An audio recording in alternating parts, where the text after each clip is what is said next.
Folks, Black Star Network is here. Oh, no punches! I'm real revolutionary right now. Support this man, Black Media. He makes sure that our stories are told. Thank you for being the voice of Black America, Roland. Stay black. I love y'all. All momentum we have now, we have to keep this going. The video looks phenomenal. See, there's a difference between Black Star Network and Black-owned media and something like CNN. You can't be Black-owned media and be scared. It's time to be smart. Bring your eyeballs home. You dig?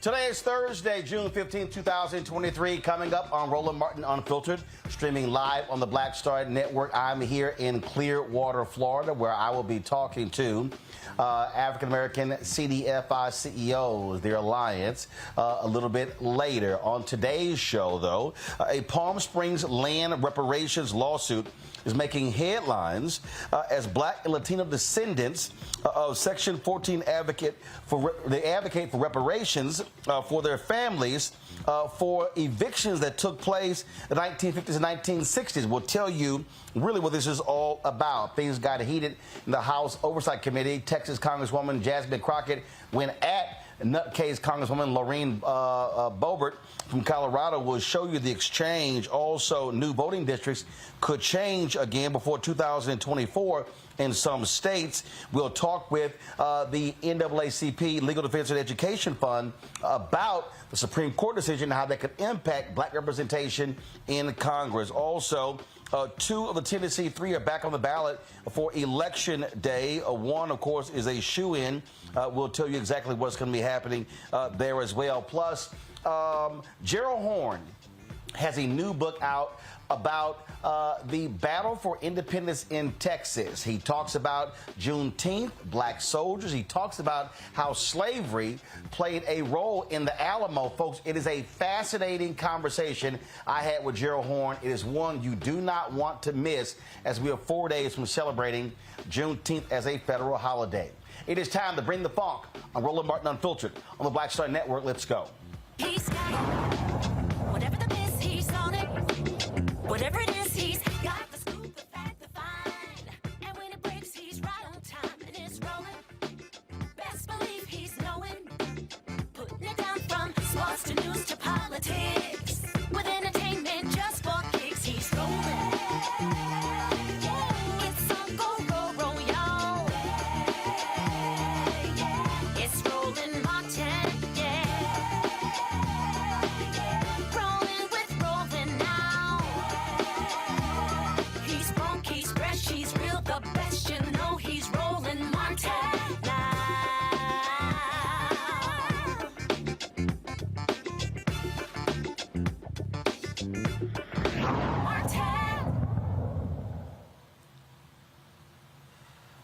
Palm Springs, California, folks, is considered the playground of the rich. But there was a time when Black Latinos were forcibly removed from their homes in the heart of Palm Springs in the 1950s and the 1960s. Now they and their descendants are suing for billions. We're joined right now by attorney Ariva Martin, who is involved in this case. Ariva, for folks who don't understand Section 14, what this area is, so just explain, just set this whole thing up, this particular lawsuit, and what these African Americans and Latinos are actually saying. Right. So Section 14 is a 1 square mile area in downtown Palm Springs, California. It's finally called Section 14. It actually is a plot of land that was owned by the Agua Caliente indigenous tribe.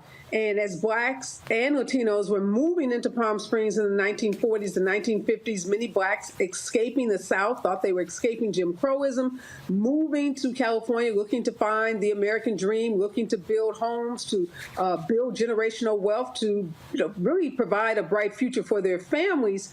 They realized that California wasn't very different in many ways than the South, and there were racially restrictive covenants that prevented blacks from living on streets where whites lived. There were banking and financial restrictions that prevented blacks from getting loans for cars and for homes. And the indigenous tribe was the only group of people who were willing to allow African Americans and Latinos to live on their land. So black folks built a community on this plot of land, 646 acres, 1 square mile, fondly referred to as Section 14. They built homes, they built churches, they built businesses, they built a thriving community. And this is while they are working to help Palm Springs become this exotic getaway in the desert. They were working as cooks and nannies and maids and chauffeurs and carpenters and builders as Palm Springs was building itself up to cater to the likes of Gene Autry, Frank Sinatra, Lucille Ball, and some of the biggest names in Hollywood in the 50s and 60s. But they had a problem. Despite wanting this free labor, despite wanting these African American and Latino families to provide these services, they did not want these families to be in the heart of downtown Palm Springs. They wanted them, they wanted their labor, but they wanted them out of sight. So the city basically hatched a plan to remove the families from this community. And they didn't use eminent domain. They didn't use a legal process. They used sheer might, sheer force. They demolished using bulldozers the homes, and then they used the city's fire department to set the homes on fire. So they upended this very vibrant black and brown community, and they buried the secret essentially for 60 years.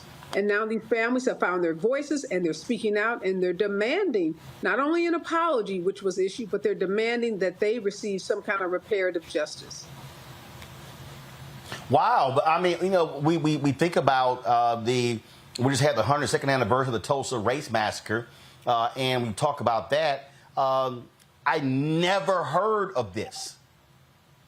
Yeah, Roland, you know, so many folks say they didn't even know black folks lived in Palm Springs. A lot of folks have traveled there. They've played at the golf courses. They've played at the tennis courses. They've been to the nightclubs, the swanky restaurants, the swanky resorts. And you literally can drive through Palm Springs, and you'll be driving through what was Section 14. But there's not a plaque. There's not a monument. There's nothing that evidences the tremendous contributions of black and brown folks in the building up and the development of the city. And unfortunately, a lot of the city leaders want it to be that way. They wanted Palm Springs to be this homogeneous, white, wealthy getaway. And they were able to accomplish that to a certain degree. But obviously, like I said, these families have found their voices. They're speaking out. They're telling this story to anyone who will listen. We're telling it, you know, in the national media, to the national press. And we're demanding that the city recognize the contributions of these brave and courageous individuals, and that they do something to address the racial trauma that these survivors experienced. This is a statement from the city attorney of Palm Springs, Jeff Bellinger.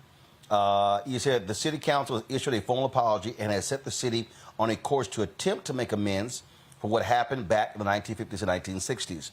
I have been in communication with Ms. Martin, and it is my hope that with her assistance, we can continue focusing the city's resources on that course of action rather than on unnecessary litigation. Here's the thing, Reba, why I think this is so important here. When we're having this conversation about reparations, and folks are invoking slavery, critics say, well, wait a minute, you weren't directly impacted. And so how can we now trace this back? What I have long said is that if we're talking about how to seek justice, there are black people living today, and in this case, black and Latinos, who were alive then, who were forced out, who were economically impacted.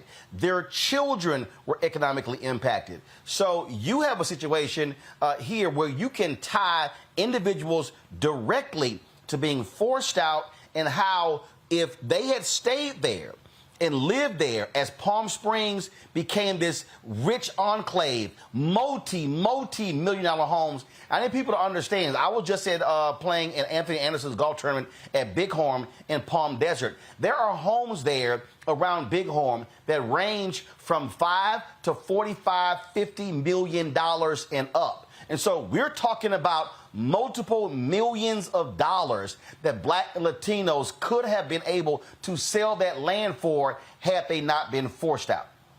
Yeah, you're right on the money, Roland. We're talking about the loss of generational wealth, intergenerational wealth. And we know that the black-white wealth gap is as wide as it is today is because white folks have had an opportunity to own their homes, to build equity in their homes, and then to pass that equity down to their children. Their children have been able to draw that equity down, use it to start businesses, to make investments in the stock market, and to basically get rich and to help their future generations get rich as well. We've been denied that opportunity. And you are right. We don't have to reach back to the 1800s. We don't have to talk about slaves that none of us knew. I have living, breathing clients. The oldest are in their 90s, but many of these clients of mine are in their 70s. They're in their 80s. They have vivid memories of what happened. They have the scars from this racial terrorism, a racial terrorist attack. So unlike some of the reparations actions that are happening around the country, and I applaud those actions because I'm so encouraged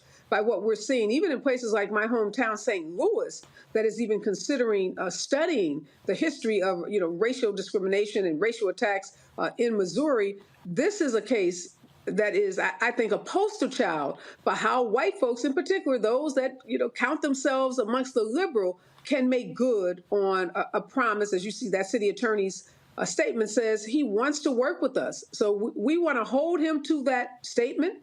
We want to work with him too, but we want to work beyond just an apology. And we know in this country, unfortunately, we can never, ever come up with a dollar amount that would repay folks for the kind of racial trauma that they have experienced. But we have an imperfect civil system, and that imperfect civil system relies on money judgments, money verdicts as a way to send a message and as a way to deter future conduct. So we're hoping that the city makes good on that statement that you just read from its city attorney. I am not, and I just want to be very clear here. I am not dismissing nor negating or minimizing the city's apology, but I don't give a damn about apology. Here's why. I'm using Tulsa as an example. It took all these years for them to finally come to an apology. But when it came time to the money, nope, state didn't want to do it. City didn't want to do it. They built this museum there, trying to attract tourists there. Did not want to share the resources with the black folks there as well. And so this is where I don't want to hear I'm sorry. I want to see, as we always say, we have a segment on our show called Where's Our Money? Because when we talk about, and I need the people who are watching and listening to understand how I'm framing this. If those black folks were able to sit here and own that land, and then it begins to get developed, and then sell it. Now, all of a sudden, that changes paying for college. That now changes being able to buy homes for their children and helping with the down payment. That now changes paying for weddings. That pays for all kinds of different stuff. Now, all of a sudden, you now have, since 1950s, 1960s, two and a half generations who are not further in debt. And so that's the thing that the people really need to understand when we talk about there are living, breathing individuals right now who were victims of white domestic terrorism, and they have never been properly compensated, and their families could have been changed economically, their children's children, if the city did right. And so that's why I hear the city attorney, but Palm Springs, they gonna have to pony up.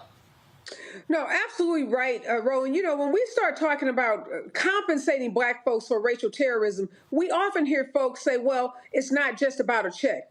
Well, when it comes to black folks, folks are quick to say it shouldn't be about a check or it's not about a check. But in reality, it is about a check. When we talk about any other community that has been harmed, we don't have any problems with talking about checks and talking about checks in large sums. So likewise, whether it's Ukraine, whether it's 9/11 victims, whether it's the Japanese Americans who were interned in internment camps, we have a history in this country of making folks whole that have experienced some kind of trauma. So likewise, in Palm Springs, what we have said to the city attorney, what we said to the city manager and to the city council is we want a plethora of remedies to address this harm. And one of those, the myriad of things that we're asking for, is a check. Because families were burned out of their homes. They did lose their personal belongings. They lost the opportunity to acquire equity, for equity to be built up over time, for equity to be able to be transferred for those things that you identify: college tuition, down payments on loans for businesses, investments in the stock market, et cetera. Those were opportunities that these families, but for the actions of the city, would have had an opportunity to avail themselves of. So it's about a check, and we have to get comfortable as Black folks saying it is about a check, because too many folks, I think, have bought into this notion that when it comes to making Black folks whole for racial atrocities, we have to go to something else, like talk about policies. Policies are important, no doubt about it. Change the housing policies, change the education policies, change the healthcare policies. All of those things are important, but we can also talk about money. Last question for you. Have you and your team gone to that particular area, and then have you started the process, or even finished, assessing right now what those property values are for that particular area, and then be able to show, okay, this is what it was then, this is what its value at now, because that sets sort of a framework, or sets the floor, if you will, for conversation and negotiation? One of your frequent guests, Dr. Julianne Malveaux, is, as you know, world-renowned labor economist. She is on the team, and she has been with us from day one. She's visited the site with us on multiple occasions. She's been in Palm Springs with me on multiple occasions, and she has done an economic harms assessment.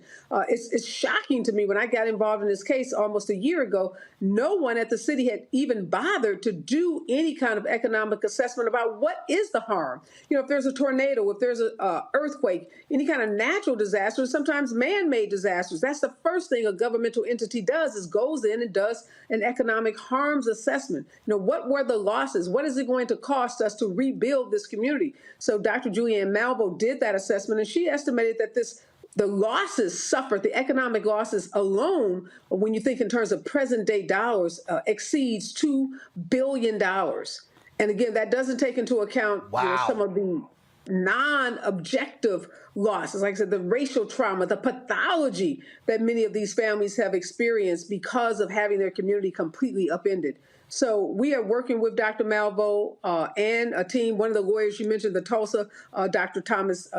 Eric Miller, professor at Loyola right here in Los Angeles, is also on our team. So we have a team of folks who've been at this a while. They know the issues, that they know how to make these kinds of assessments. So we're encouraged that we are moving towards a solution that is going to make these families whole. All right, then. Attorney Reva Martin, we appreciate it. Keep us abreast of this case. Fascinating piece of history, and we appreciate you sharing it with us. Thanks, Roland. My pleasure. All right, folks, going to go to a break. When we come back, we'll discuss it with our panel. Other news of the day as well. Don't forget, folks, if you're watching on YouTube, hit that like button. I see y'all commenting. Hit the like button. Also, please download the Black Star Network app. Apple phone, Android phone, Apple TV, Android TV, Roku, Amazon Fire TV, Xbox One, Samsung Smart TV. Also, your dollars really matter in helping us be able to cover news all across this country. Please join our Bring the Funk fan club. Send your check and money orders to P.O. Box 57196, Washington, D.C. 20037-0196. Cash App, $RM Unfiltered. PayPal, R Martin Unfiltered. Venmo is RM Unfiltered. Zelle, Roland at RolandSMartin.com. Roland at RolandMartinUnfiltered.com. We'll be right back. Hatred on the streets, a horrific scene, a white nationalist rally that descended into deadly violence. White people are losing their damn minds. As an angry pro-Trump mob storms the U.S. Capitol, we're about to see the rise of what I call white minority resistance. We have seen white folks in this country who simply cannot tolerate black folks voting. I think what we're seeing is the inevitable result of violent denial. This is part of American history. Every time that people of color have made progress, whether real or symbolic, there has been what Carol Anderson at Emory University calls white rage as a backlash. This is the rise of the Proud Boys and the Boogaloo Boys. America, there's going to be more of this. Here's all the Proud Boys, guys. This country is getting increasingly racist in its behaviors and its attitudes because of the fear of white people. The fear that they're taking our jobs, they're taking our resources, they're taking our women. This is white fear.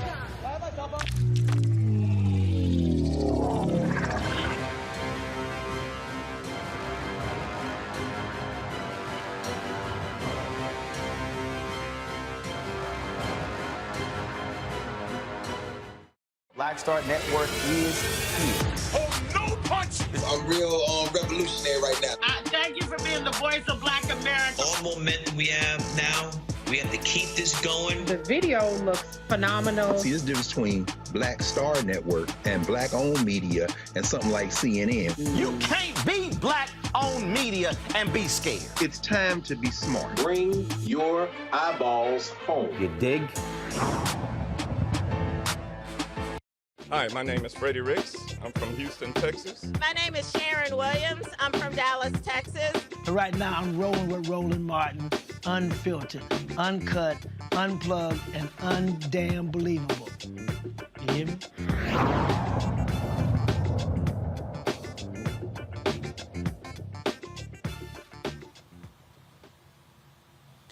All right, let's welcome my pal, Dr. Craig Carr, Department of Afro-American Studies at Howard University. Glad to have him out of D.C. Reese Colbert, host of the Reese Colbert Show on Sirius XM Radio out of D.C. as well. Michael Imhotep, host of the African History Network Show out of Detroit.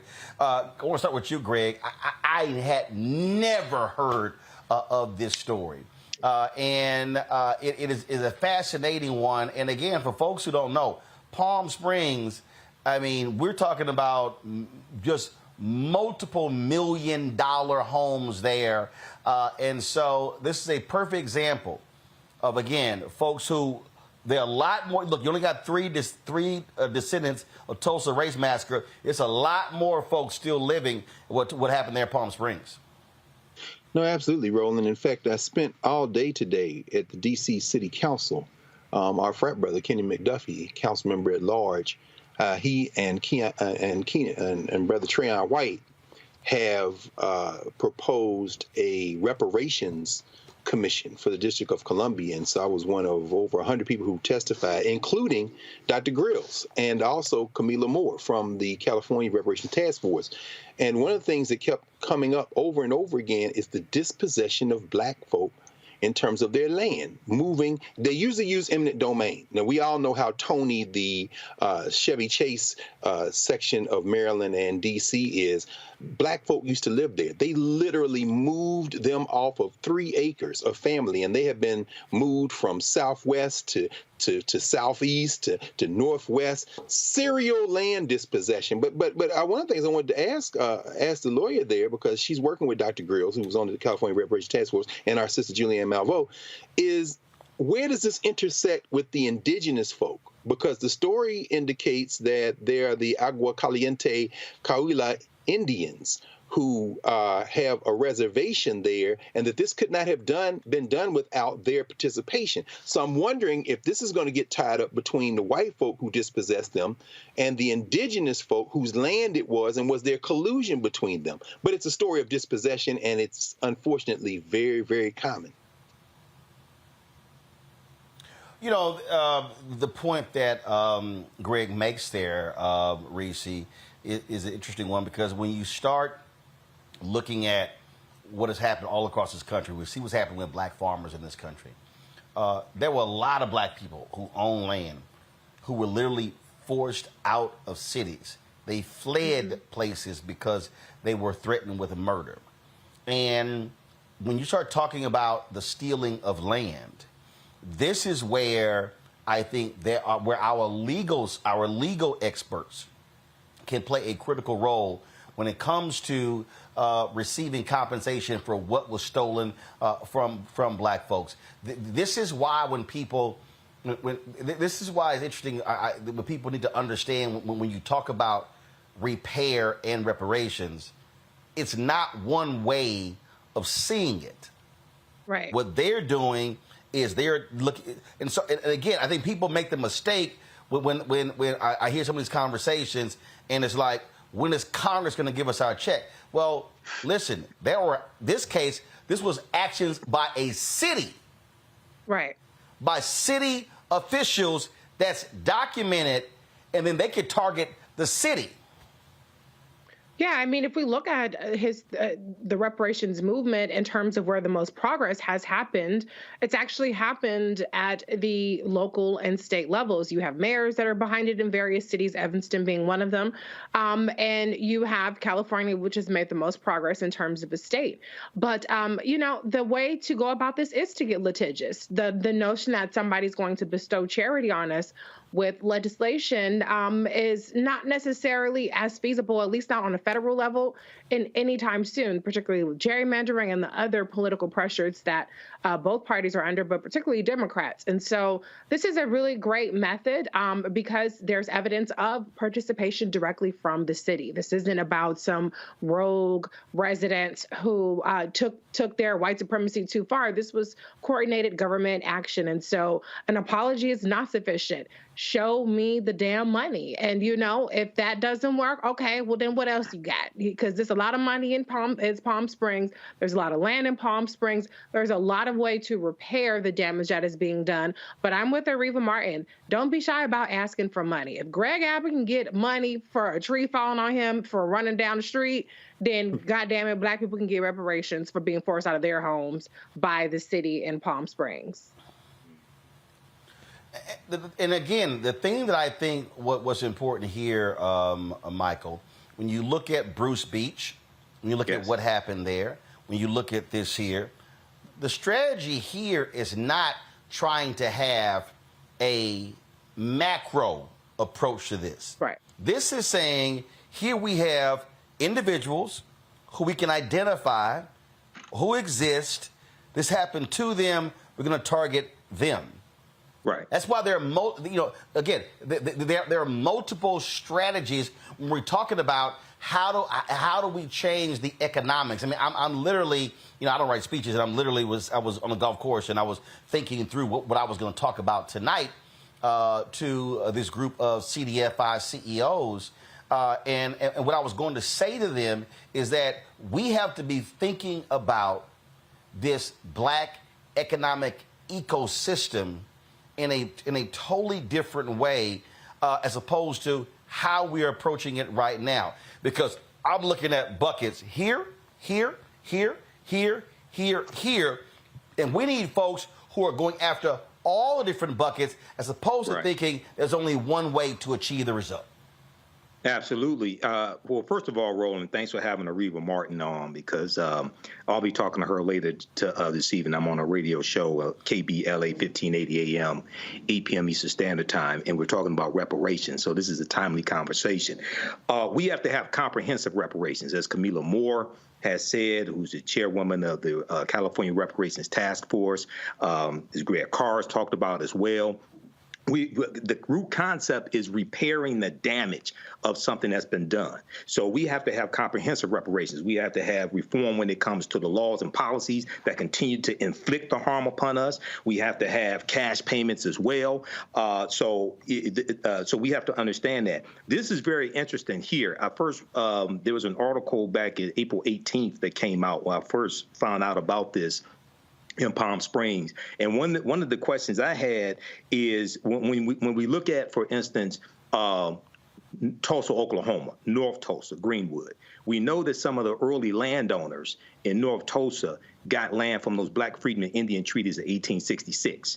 Because Tulsa was founded by Creek Indians around 1834, and when they went into Oklahoma, they took their African slaves with them. So when we talk about this Native American nation, the Agua Caliente Band of Cayuhila Indians, I'm wondering, are there any treaties? Is there any intermarrying into these Native American nations as well? And we have to understand how to utilize the law at the city level, state level, and at the federal level to bring about what it is that we want, okay? This is why it's not just about voting strategically is very important, and we vote for power. We don't vote for exercise, okay? We have to stop telling African Americans to exercise your right to vote. We vote for power. If you want to exercise, you go to the gym. But we also have to understand law, because politics is the legal distribution of scarce wealth, power, and resources. So all this comes together. So this is a very timely conversation, Roland. Folks, hold tight 1 second. I got to go to a break. We come back. We will talk with the NAACP Legal Defense and Education Fund about what is happening with the Supreme Court decision, how this could impact more black congressional districts across the country. We're going from economic power to political power, and trust me, they are intertwined. You're watching Roland Martin Unfiltered right here on the Black Star Network. That was a pivotal time. I remember Kevin Hart telling me that. He's like, man, what you doing, man? You got to stay on stage. And I was like, yeah, well, I ain't got, I'm young, thinking, I'm good. And he was absolutely right. What show did you have at the time? This was one-on-one. Got it. During that time. So you're doing one-on-one, going great, you making money, you like... I'm like, I don't need to leave. I don't need to leave from, Wednesday, Thursday to Sunday. I didn't want to do that. It was just like, I'm going to stay here. Or I didn't want to finish work Friday, fly out, go do a gig Saturday, Sunday. I was like, I don't have to do that. And I lost a little bit of that hunger that I had in New York. I would hit all the clubs, run around.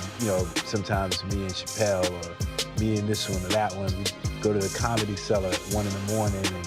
And that was our life. And we loved it. You do 2 shows in Manhattan, go to Brooklyn, leave Brooklyn, go to Queens, go to Jersey. And I got complacent. I was like, I got this money, I'm good. I don't need to go chase that, because that money wasn't at the same level that I was making, but what I was missing was that training. Yes. Was that. And it wasn't the money. It was the money. It was that's what I needed.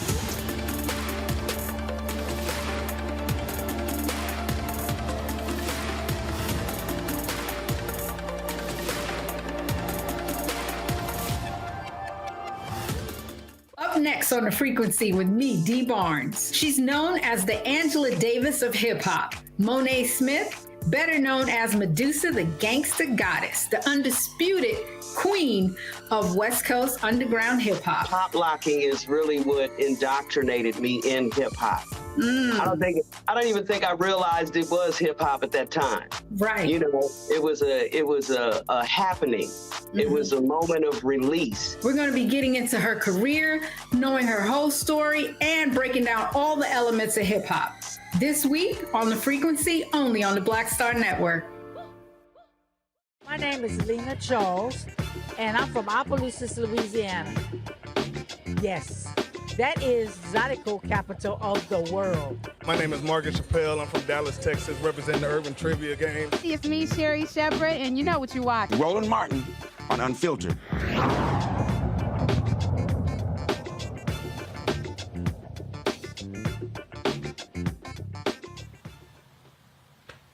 All right, folks, the recent Supreme Court decision when it came to a map out of Alabama could have far-reaching implications.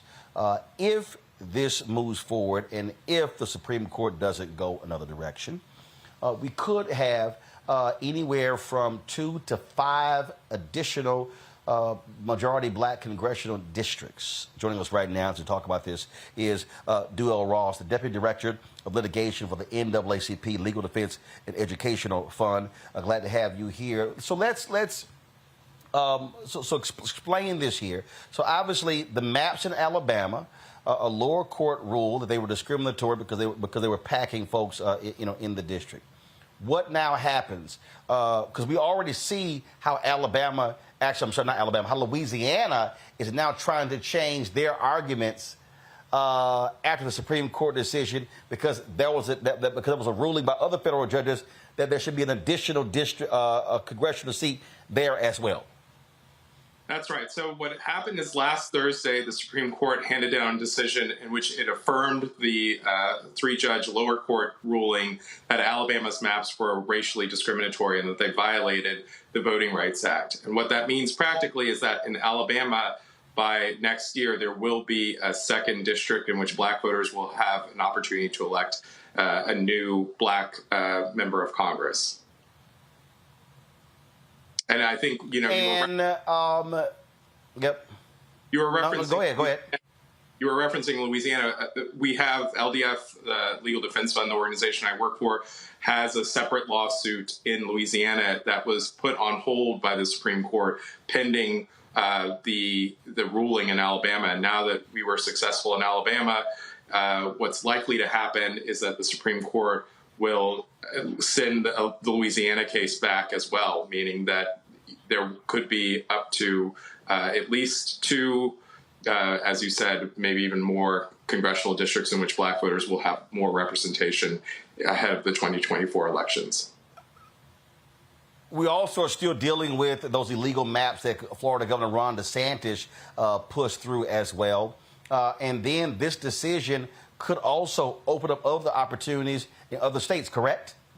That's absolutely right. So this decision reaffirms the importance of the Voting Rights Act. For the first time, the Supreme Court, in a long time, the Supreme Court has recognized that this a certain form of discrimination can be challenged under the Voting Rights Act and can continue to be challenged under the Voting Rights Act. What Alabama was trying to do was essentially blow up the framework that courts and plaintiffs have used for at least 40 years. And so with this ruling in which the court reaffirms the importance of the Voting Rights Act, I think you're going to see a lot more litigation under the Act in which Black voters in Alabama, in all over the country, will have new opportunities to elect candidates of their choice from majority Black districts. And other voters of color, you know, I think the Act is often thought about for helping African Americans, but it also will open up opportunities for Latinos, Asian Americans, and other minority groups.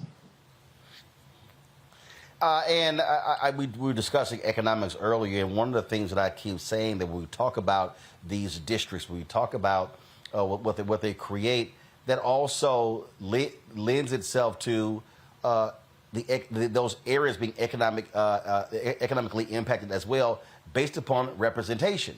And so this is not just a political impact. This has economic impact for a lot of our people. That's absolutely right. One of the things that we argued before the lower court and that the Supreme Court recognized is that, you know, our challenge wasn't just to Alabama's map as, Alabama's map. It was about a specific part of Alabama, which is called the Black Belt region. It runs through the middle of the state. It's a little more than a dozen counties that are majority Black because that's where Black people were brought to work during slavery. And many of the direct ancestors of those people who were originally brought there still live there.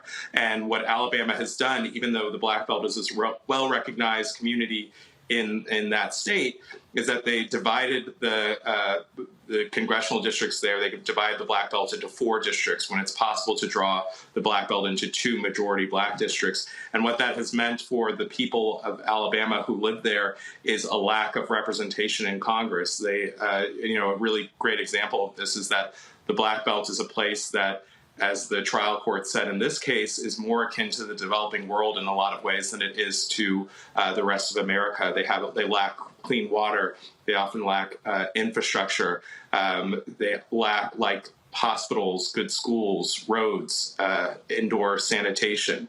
And what this will do is give them more representation in Congress. As I was saying, a good example of that is the bipartisan infrastructure bill that was passed a few years ago, in which Mitch McConnell could vote to, give more resources to rural communities like the Black Belt, but only one of Alabama's 7 congressional members voted for that bill, and that was Terry Sewell, who was elected by Black voters in the Black Belt. And so, it's really important that this not be thought of as getting one more Black member of Congress, but really to get more representation and more resources to this specific part of Alabama and part of our country. Questions from our panel. Greg, call you first. Thank you, Roland, and thank you, Council. I wonder, since they've sent it back to Alabama to redraw, and you anticipate the same thing happening in Louisiana and the other places you have litigation pending, How do you imagine they're going to try some of the chicanery that they got away with in 2017 with Gill versus Whitford? I know it wasn't a voting rights case, but do you have any concerns about them attempting to move some of this chicanery into the category of partisan gerrymandering, where the court has said generally that that's not justiciable, they don't have anything to do with that at the state level? Or is that nothing we should be worried about? That's not, I think, something that we should be worried about, given that we now have 5 justices on the Supreme Court recognizing that the existing framework under the Voting Rights Act is valid, is constitutional, and is the way in which these cases should be decided. As I said, this is unlike partisan gerrymandering, which was sort of a new standard that the plaintiffs in the Whitford case were trying to establish. This is a standard that has existed for at least 40 years that the Supreme Court and that Congress has repeatedly endorsed. And so given that the Supreme Court wrote this very strong opinion by Chief Justice Roberts, who 10 years ago wrote an opinion that ripped the heart out of the Voting Rights Act, I feel very confident that the act is safe for the foreseeable future and that it will continue to be used in a way that will protect Black voters. And one thing that I think is probably helpful context for your viewers is that, the cases under the Voting Rights Act are not about partisanship. It's not about, Democrats versus Republicans. What you have to prove in these cases is actually that it's race that is driving the way in which people vote. So that's Black voters, in our case specifically, had specific candidates that they were supporting, usually Black candidates, in Democratic primaries, in general elections, and white voters, whether they were Democrats or Republicans, were voting against the candidates that Black voters preferred and against Black candidates. And so, I think it's important to emphasize that this case was about racial discrimination, not about, partisan advantage. Reese. Can you talk a little bit about the timeline for these new maps being redrawn? I mean, I read that this is going back to the lower courts, and I just don't trust Republicans to not continue to play games, run out the clock, and then we're stuck with a situation where we're too close again to the primaries or to elections. So can you just inform us about what the timeline looks like for this new map that's going to be redrawn? Sure. The timeline is that, it's back to the 3 judges who initially found in a over 200-page opinion that Alabama had violated the rights of my clients.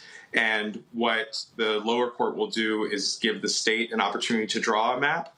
But if the state fails to draw a map that gives Black voters a fair opportunity into congressional districts, then the court has the opportunity to draw a map, and the court is obligated to draw a map in which Black voters will get the opportunities that they deserve into congressional districts, and to do so in time long before there's any sort of issue with the election timeline. So, given where we are now in the middle of 2023 and the election is not until 2024, it's very likely that this issue will be resolved in the next few months, and we'll have congressional maps that are, clear in terms of where people will run and what these maps look like. Michael. All right, Attorney Ross. This is, I think, a really important ruling. This ruling here dealt with Section 2 of the 1965 Voting Rights Act, whereas with other rulings like Shelby County versus Holder, you're dealing with Section 4, Section 5, the preclearance. Can you explain the significance of Section 2? And from my understanding, the provisions of Section 2 don't expire, whereas with other sections of the Voting Rights Act, those provisions expire.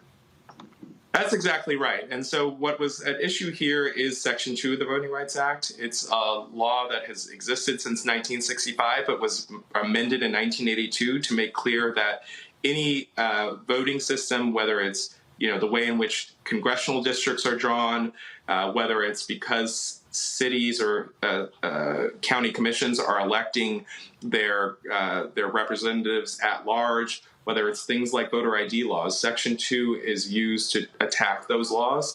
And if you can demonstrate that the law has disparate impact, as well as a series of factors that go into it, to show that racial discrimination is the cause of that disparate impact, then federal courts can enjoin those discriminatory systems. And so here what Alabama was doing is that they were not only saying that the Voting Rights Act doesn't apply to these kinds of challenges to congressional districts, but they were challenging the constitutionality of the act itself. And the Supreme Court, for the first time in a historic decision last week, ruled that the Voting Rights Act is constitutional when it's used to attack discriminatory congressional districts, and that the Voting Rights Act can continue to be used for the foreseeable future. So as you said, the Shelby County decision 10 years ago was about the preclearance regime, which is sort of a regime. This is about the general prohibition against voting discrimination, which applies to all states everywhere and is permanent. All right, thank you. All right, then. Well, look, we certainly appreciate it. Thanks a bunch for breaking this down for us, and we'll see what happens next.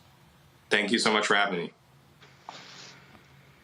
Folks, got to go to break. We'll be back on Roland Martin Unfiltered right here on the Black Star Network. If you're on YouTube, hit the like button, folks. So you're commenting, hit the like button. Also, download our app, Black Star Network app, Apple phone, Android phone, Apple TV, Android TV, Roku, Amazon Fire TV, Xbox One, Samsung Smart TV. Also, be sure to join our Bring the Funk fan club. Checking money orders, P.O. Box 57196, Washington, D.C. 20037-0196. Cash App, $RM Unfiltered. PayPal, R Martin Unfiltered. Venmo is RM Unfiltered. Zelle is Roland at RolandSMartin.com. Roland at RolandMartinUnfiltered.com. We'll be right back.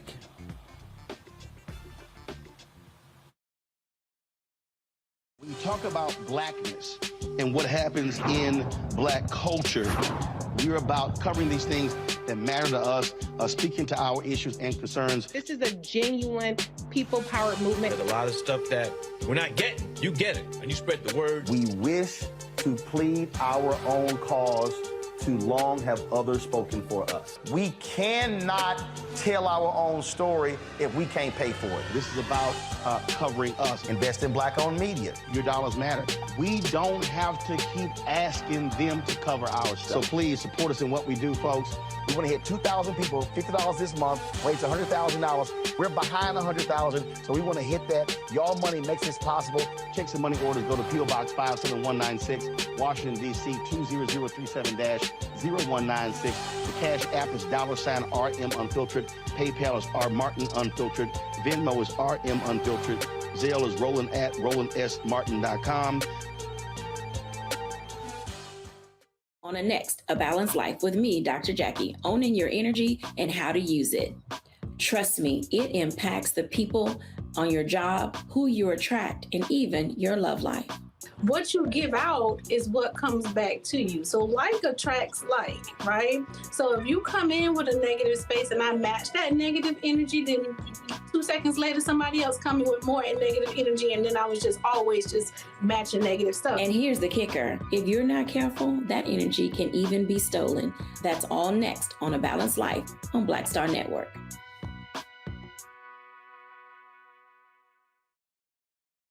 Hello, I'm Jamia Pugh. I am from Coatesville, Pennsylvania, just an hour right outside of Philadelphia. My name is Jasmine Pugh. I'm also from Coatesville, Pennsylvania. You are watching Roland Martin Unfiltered. Stay right here.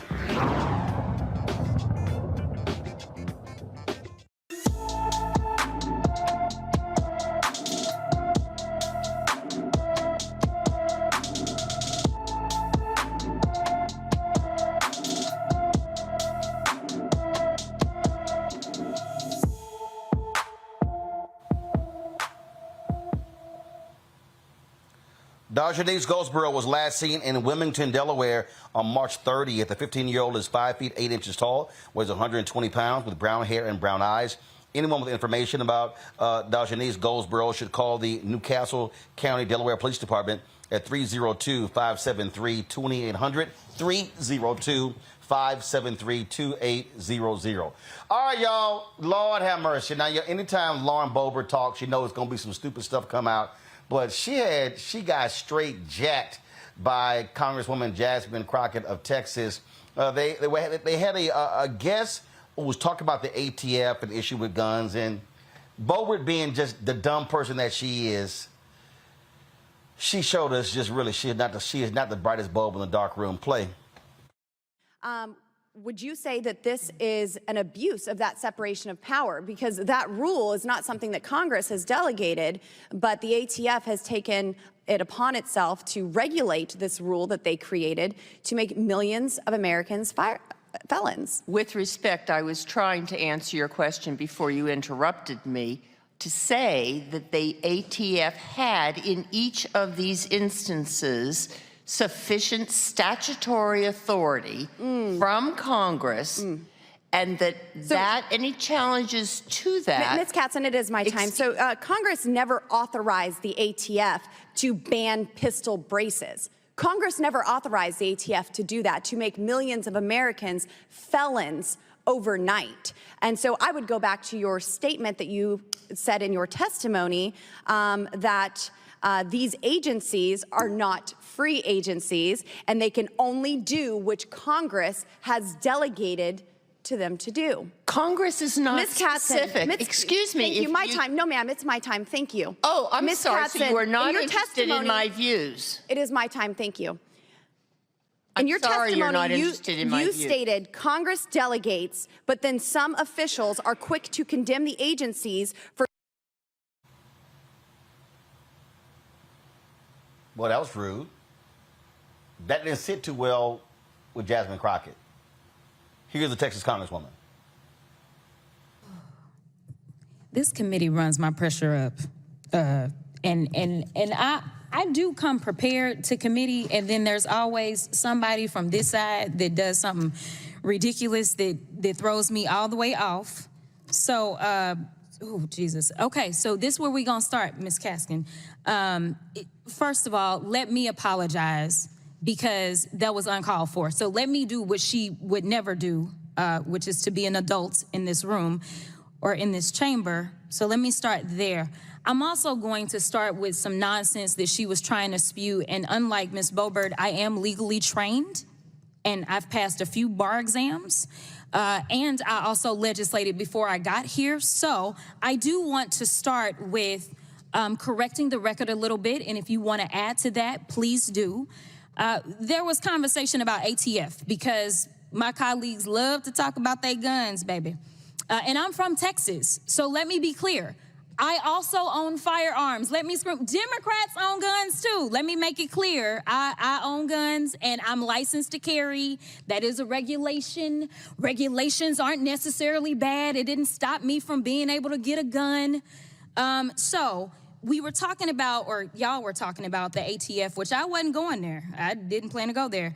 But you know what? I honestly wish the ATF would run amok because we know that seemingly the people that run this chamber don't have the courage to come up with one of the things we've heard is common sense regulations when it comes to guns. And to be clear, our Constitution, the Second Amendment, anticipates people having common sense. Unfortunately, we have not done that, and unfortunately, it has cost us lives. So when you were testifying a little bit earlier, you talked about unintended consequences and the fact that we are supposed to be able to anticipate that as lawmakers when we are writing laws. Unfortunately, not only have we ignored the unintended consequences, but we've got foreseeable consequences that are continually ignored. And that is why we are talking about regulation, at least on this side of the aisle.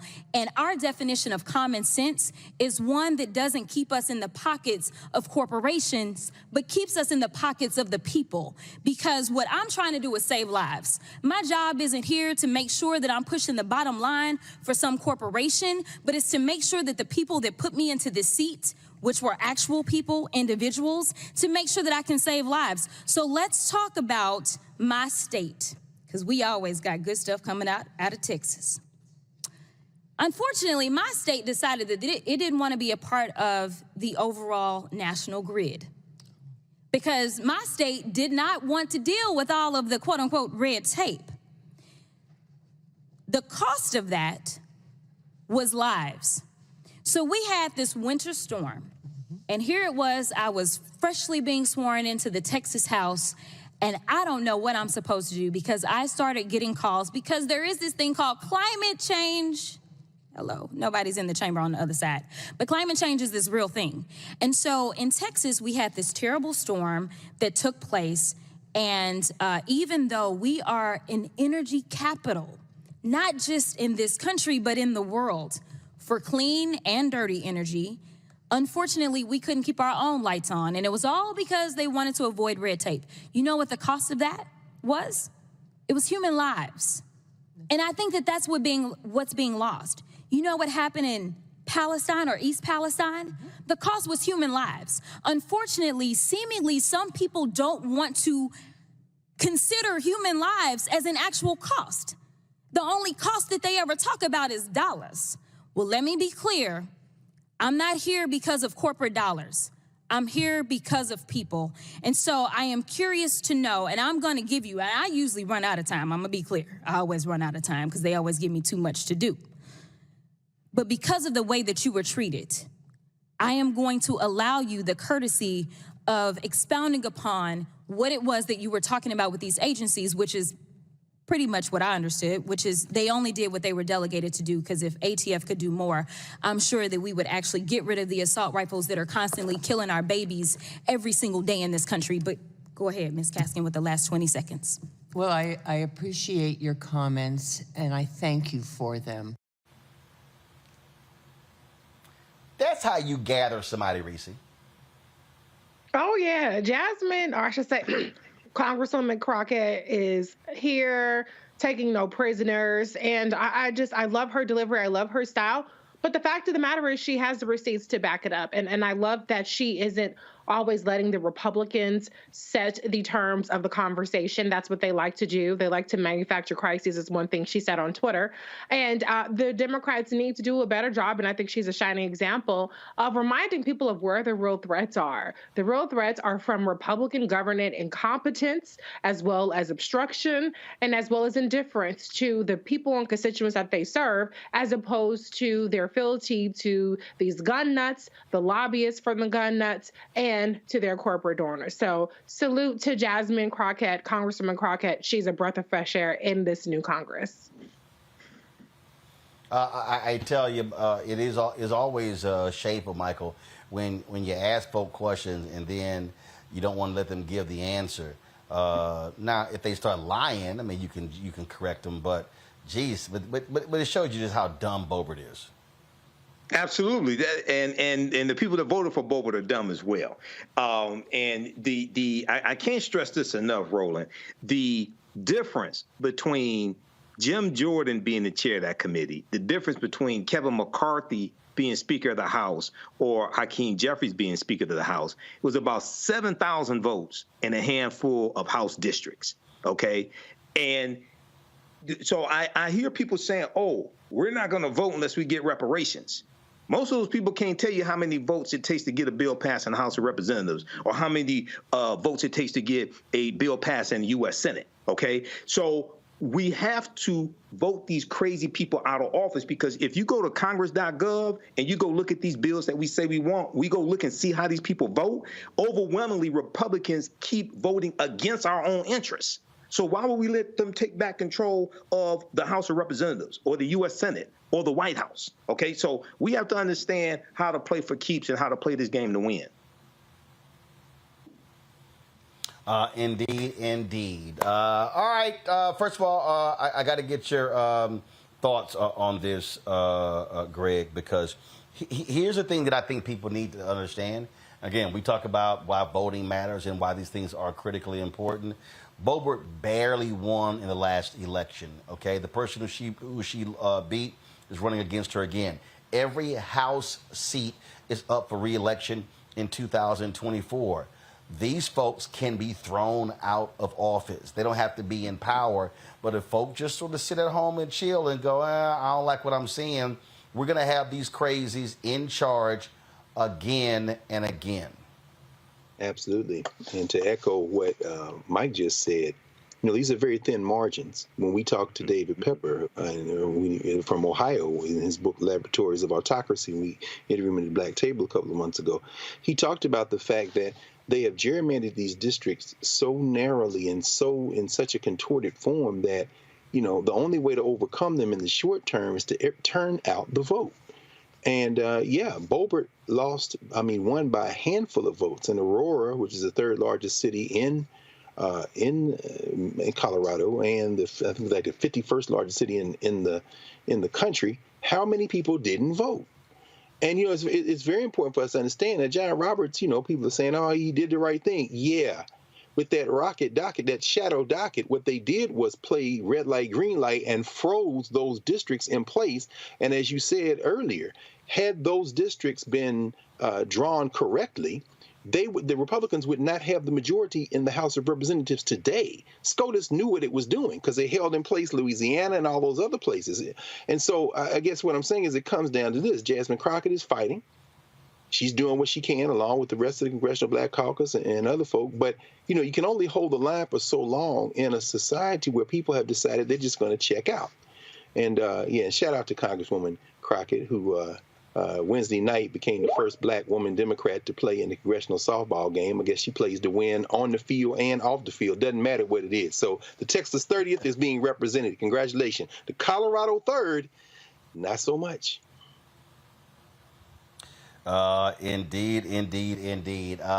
Greg, Reese, Michael, I appreciate y'all being on today's panel. Thank you so very much for joining us. Folks, coming up next, my conversation with historian and professor Dr. Gerald Horne. He has a new book out. It is called The Counter-Revolution of 1836, Texas Slavery and Jim Crow, and the Roots of American Fascism.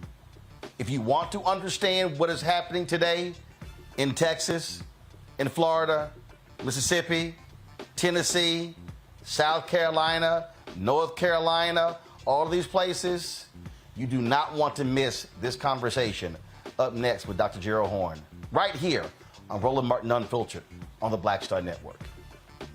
Question for you. Are you stuck? Do you feel like you're hitting a wall and it's keeping you from achieving prosperity? Well, you're not alone. On the next Get Wealthy with me, Deborah Owens, America's Wealth Coach, you're going to learn what you need to do to become unstuck and unstoppable. The fabulous author Janine K. Brown will be with us sharing with you exactly what you need to do to finally achieve the level of financial success you desire through your career. Because when I talk about being bold in the workplaces, I'm talking about that inner boldness that you have to take a risk, to go after what you want, to speak up when others are not. That's right here on Get Wealthy, only on Black Star Network.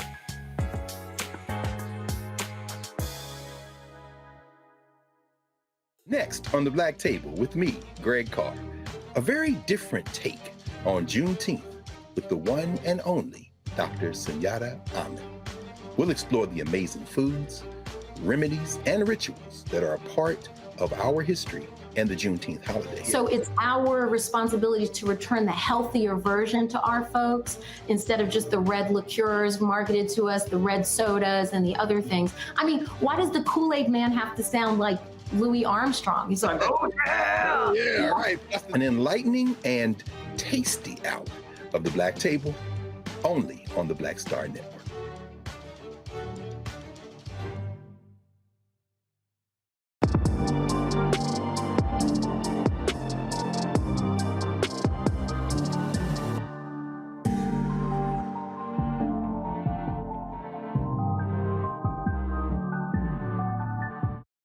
All right, Gerald, good to see you again. You got another, first of all, you got another book. This is number what? Well, let's say 3 dozen. So this was the one. So was it when you were doing COVID? You had so much extra time. You said, let me just crank this one out? Well, basically, what happened, to get down into the weeds, is that with COVID, I went into lockdown that I did not exit until last fall. But what I did was I obtained a microfilm reading machine, and that allowed me to read a lot of microfilm, particularly from the early days of Texas and Mexico, and take notes and help to produce this book. Wow. Wow. Well, I mean, it's First of all, it's a whole lot. And before we actually get into the book, again, for folks who just don't understand this process, I mean, how much? First of all, we're talking about 575 pages. How long did it take you to research and write? Well, that's a good question. Keep in mind, when you do these books, you don't work on them every day. At least I don't. And because usually I'm working on 2 or 3, perhaps 4 projects at a time. Having said that, I would say that this book, which was published in 2022, I probably began in 2016, 2017. Wow. So about a 5-year period. Exactly. So you called it the counter-revolution of 1836. Why? Well, as you know more than most, given your roots in the U.S. Southwest, Texas was once part of Mexico. But the slave owners of Texas, led by Stephen F. Austin and Sam Houston, who gave their names to 2 of the major cities in what is now a U.S. state, were opposed to the abolition of slavery in Mexico, executed by a president of African descent, speaking of Vicente Guerrero, 200 years, by the way, before the election of Barack Obama in the United States in 2008. And rather than accede to abolition, they seceded, fought a war, defeated Mexico on the battlefield, not least with armed resistance and supplies from the United States of America, and then began to expand the enslavement of Africans. In fact, when Texas was an independent country between 1836 and 1845, not only could the slave ships of the Lone Star State be found off the coast of Angola and Brazil and Cuba, but as well, keep in mind that these leaders in Texas were so full of themselves that they thought that they could challenge the United States of America, despite the fact that the States of America helped them to solidify their independence from Mexico. So it's a very tawdry tale, at least in the early stages. And I don't feel you can begin to understand why it is that Texas has the largest Black population in the United States of America as we speak, without understanding this history. And I don't think you can begin to understand why Texas plays an outsized role in right-wing politics in the United States of America without understanding the anti-African sentiment that helped to drive independence and then statehood, and without understanding as well the bloody wars against the indigenous population. In fact, even though California might quibble with this point, Texas probably had the bloodiest wars of all against the indigenous population, which at the end of the day helped to create more land and territory for the enslavement of Africans. It's interesting. The other day I was on social media and I came across something that was interesting. There was a brother who did a video to explain why there's a sliver of Oklahoma that's just above the panhandle in Texas. And in the video, he goes, slavery. And again, as a native Texan, I saw that and I was like, wow, I didn't even realize that. Explain that. Well, you know, it's interesting. The shape of Oklahoma has been described as a bloody cleaver hanging over Texas. It's interesting about the state of Oklahoma as well. I'm sure you have listeners in the Sooner State. And Oklahoma was originally designed to be a Bantustan, not unlike what you had during apartheid South Africa, where the Africans were moved into certain territories and not allowed to move elsewhere. Recall that then U.S. President Andrew Jackson, who was Donald Trump's favorite president, he had his picture hanging on the wall in his office. It was Andrew Jackson who now graces the $20 bill, or perhaps more accurately, disgraces the $20 bill, who expelled the indigenous population of the Southeast Quadrant of the United States, present-day Georgia, the Carolinas, Tennessee. and told them they could live in this Bantustan Indian territory for as long as the water shall flow and the grass shall grow. And what's interesting about some of these indigenous populations, particularly the Cherokee, was that they were willing to accommodate themselves and assimilate to Euro-American society, converting to Christianity, becoming sedentary farmers, up to and including enslaving Africans, by the way. And so when they were expelled, they brought their enslaved property with them to Indian territory. But alas, as you know more than most, Black people in North America have a penchant for rebellion, and they began to rebel against Native American territory. And it was very difficult for them because they had to cross Texas territory to get to freedom in Mexico. So this is a very troubled history. And once again, I don't think you can begin to understand the rancid conservatism that now persists in Oklahoma and Texas without understanding this history. And by the way, allow me to make a footnote about the Tulsa massacre of 100-odd years ago. I'm sure many in your audience are familiar with what happened in the Greenwood section of Tulsa, Oklahoma, oftentimes described as Black Wall Street. And to the extent that that nickname is accurate, you have to trace it back to the slavery days. You have to trace it back to 1865 when slavery was abolished.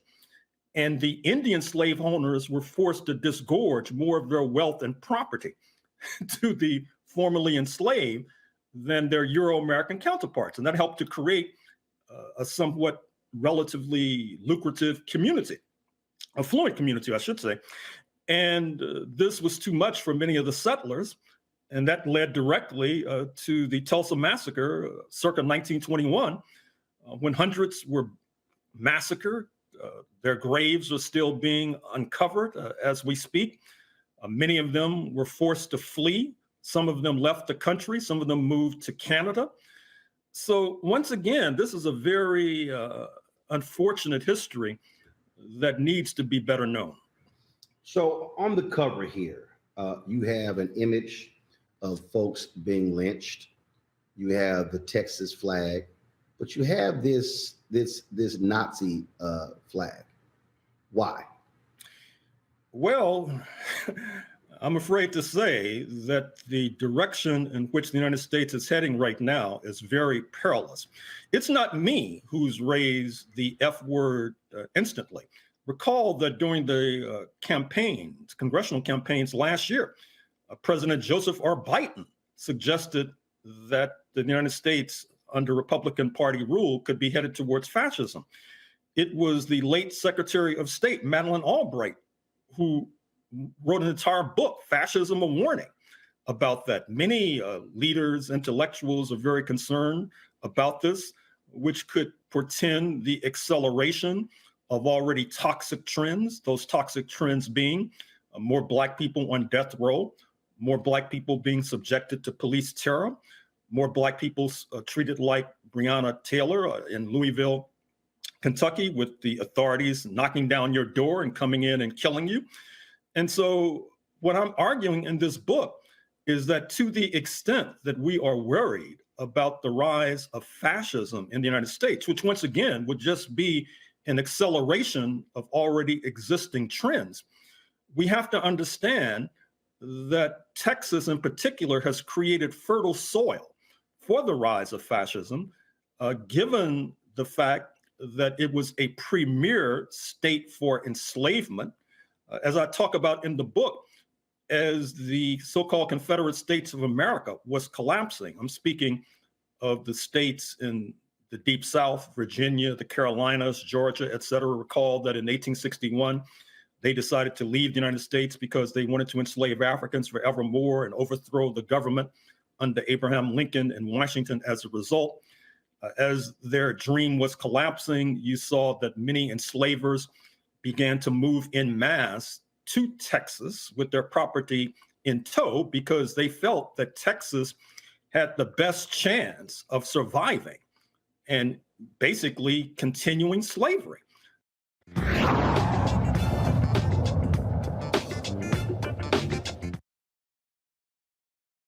hatred on the streets, a horrific scene, a white nationalist rally that descended into deadly violence. White people are losing their damn minds. As an angry pro-Trump mob storms the U.S. Capitol, We're about to see the rise of what I call white minority resistance. We have seen white folks in this country who simply cannot tolerate black folks voting. I think what we're seeing is the inevitable result of violent denial. This is part of American history. Every time that people of color have made progress, whether real or symbolic, there has been what Carol Anderson at Emory University calls white rage as a backlash. This is the rise of the Proud Boys and the Boogaloo Boys. America, there's going to be more of this. Here's all the Proud Boys, guys. This country is getting increasingly racist in its behaviors and its attitudes because of the fear of white people. The fear that they're taking our jobs, they're taking our resources, they're taking our women. This is white fear.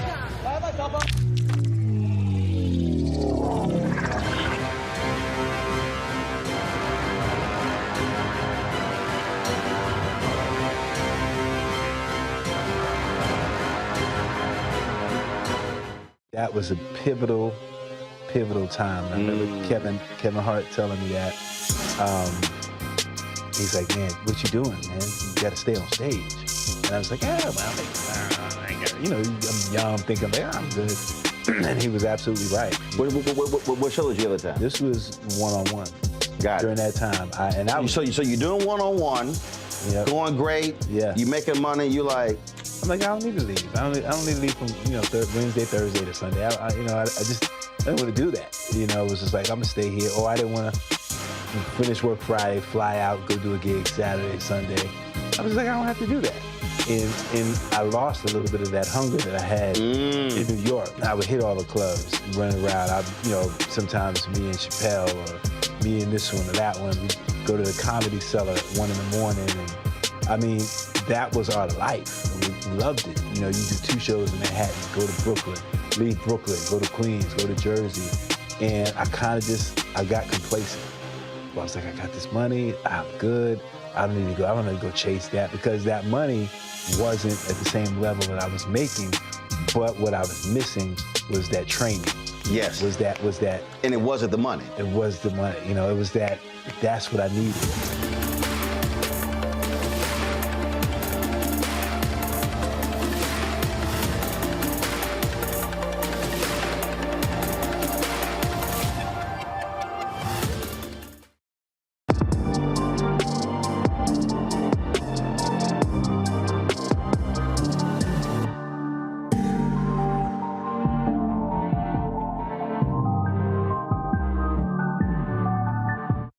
There's a story about Juneteenth that I could tell if we have time that helps to illustrate that point. Yeah, we got time.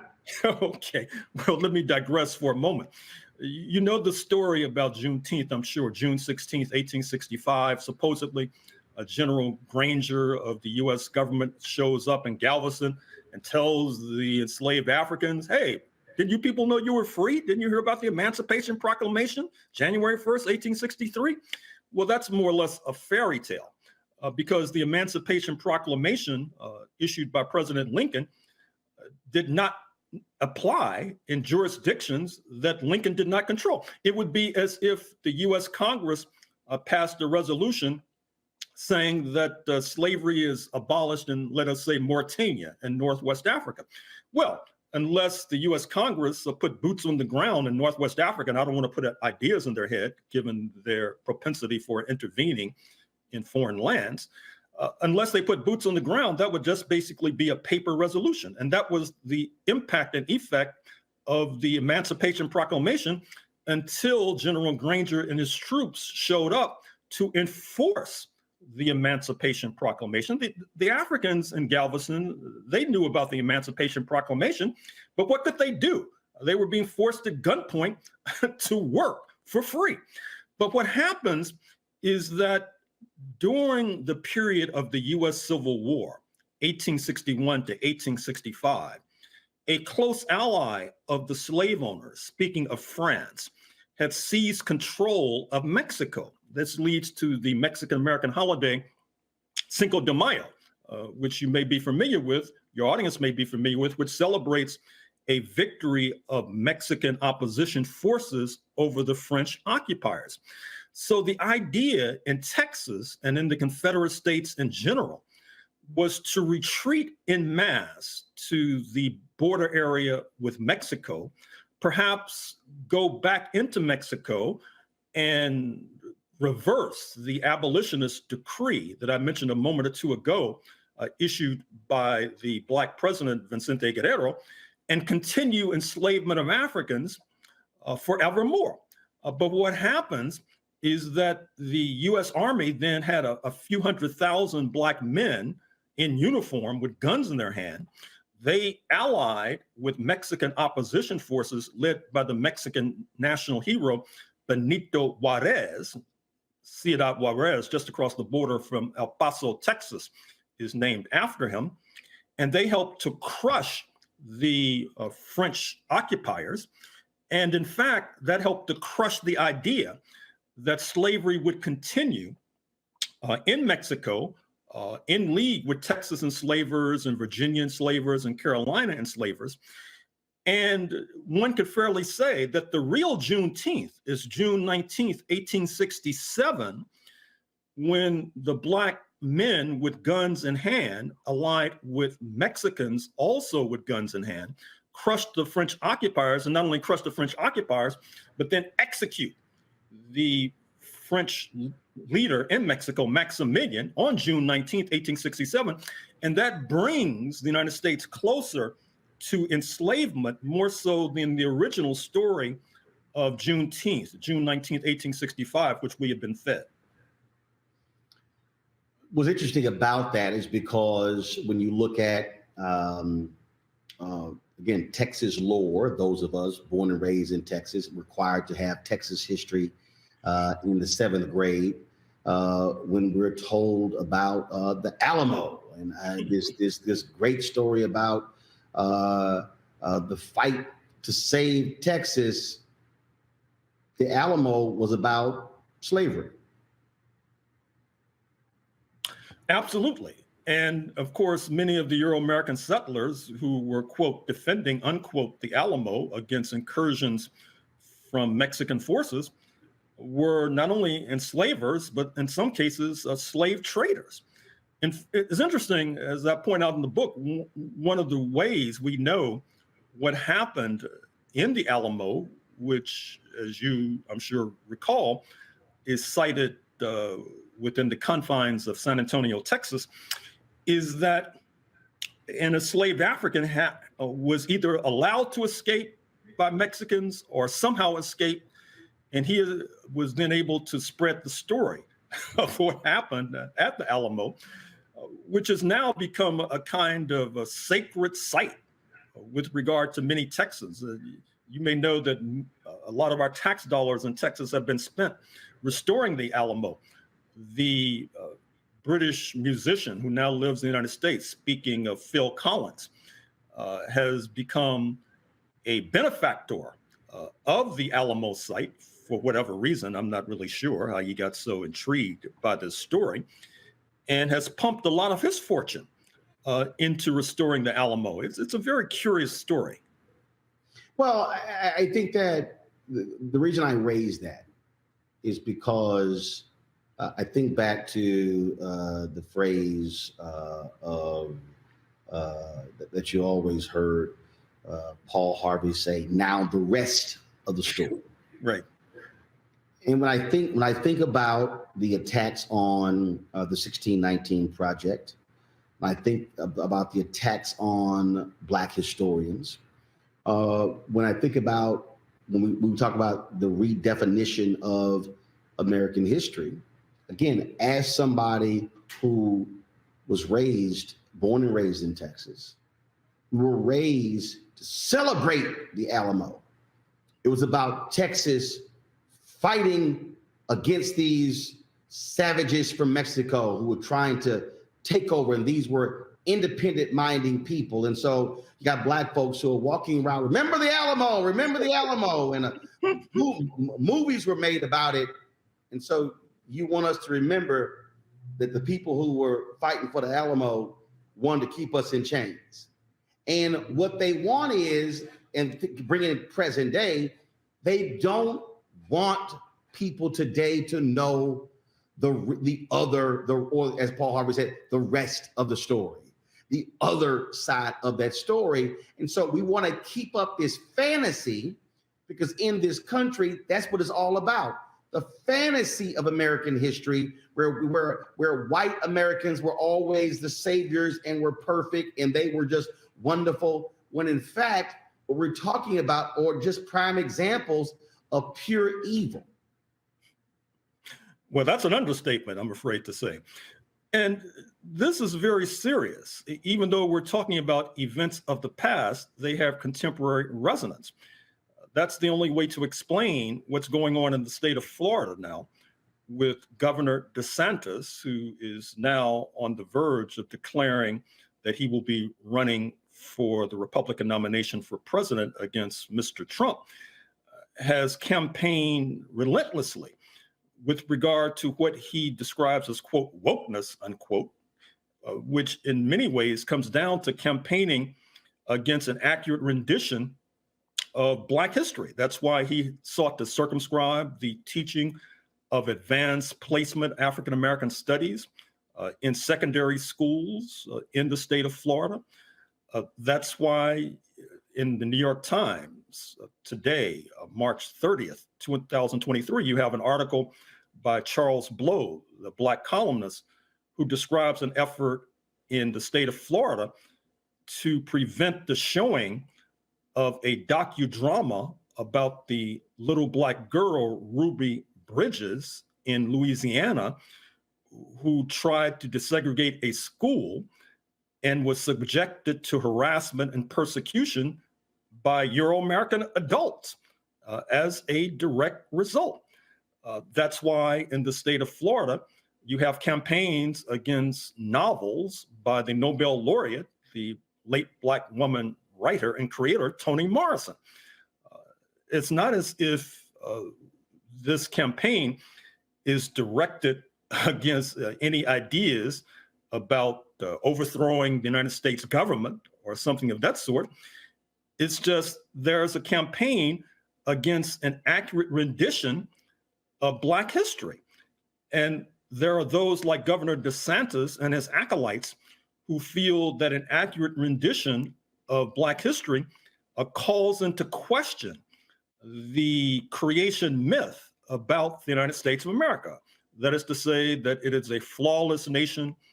It's a nation without blemishes, that in order to uphold that fiction and fantasy, we have to whitewash, pardon the expression, great swaths of the historical record. And this is quite dangerous, as I'm sure you can understand, to our younger people in particular. Because on the one hand, they're growing up wondering why it is that they're being harassed by the police, why they're being stopped when they're driving their cars, and others who do not have the same content of melanin or not treated similarly.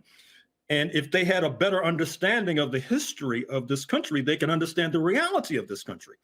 And if they can understand the reality of this country, they might want to protest against the reality of this country. But Governor DeSantis and his comrades, the last thing they want to see is the specter of Black people protesting against racism and white supremacy.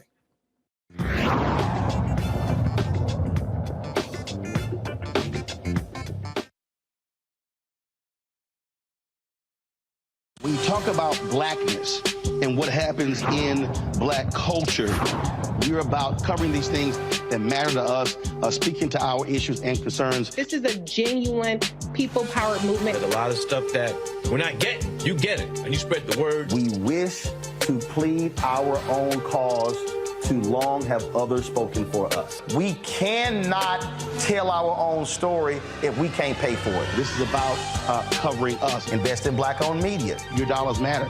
We don't have to keep asking them to cover our stuff. So please support us in what we do, folks.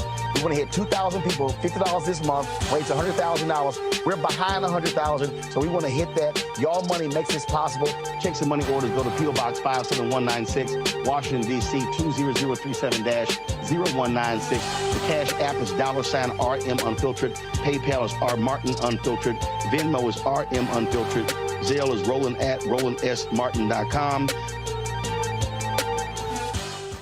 Question for you. Are you stuck? Do you feel like you're hitting a wall and it's keeping you from achieving prosperity?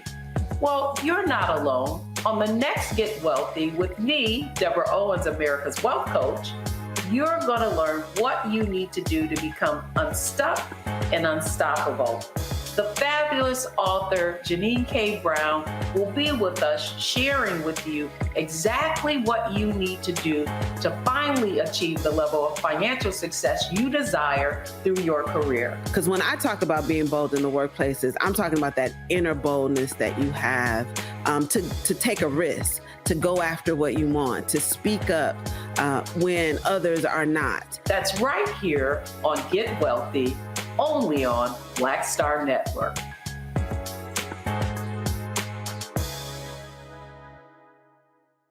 Up next on The Frequency with me, Dee Barnes. She's known as the Angela Davis of hip hop. Monet Smith, better known as Medusa, the gangsta goddess, the undisputed queen of West Coast underground hip hop. Pop locking is really what indoctrinated me in hip hop. I don't even think I realized it was hip hop at that time. Right. You know, it was a happening. It was a moment of release. We're going to be getting into her career, knowing her whole story, and breaking down all the elements of hip hop. This week on The Frequency, only on the Black Star Network.